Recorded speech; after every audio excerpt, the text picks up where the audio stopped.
શિવસેના નેતાની હત્યા બાદ આદિત્ય ઠાકરે સિંધી સરકાર પર પ્રહાર કર્યા કહ્યું, મહારાષ્ટ્રને કોઈ પણ સરકારમાં આટલી અરાજકતા ક્યારેય જોવા નથી મળી.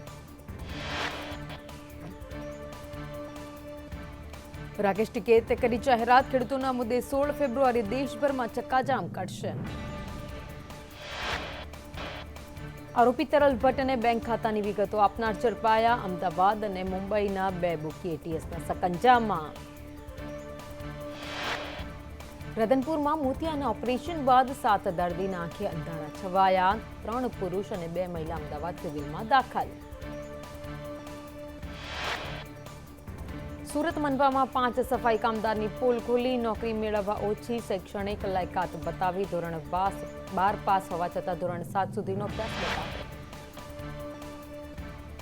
આજે વિધાનસભાની એક બેઠકનું આયોજન. પ્રશ્નોત્તરી કાળથી બેઠકની શરૂઆત. ઉર્જા પાણી પુરવઠા વિભાગના પ્રશ્નો મુદ્દે ચર્ચા. રાજ્યમાં ઉત્તર પૂર્વના પવનોને લીધે વધુ ઠંડીનું જોર. લઘુત્તમ તાપમાનમાં 2 ડિગ્રી સુધીનો ઘટાડો. નલિયામાં 13 ડિગ્રી તાપમાન.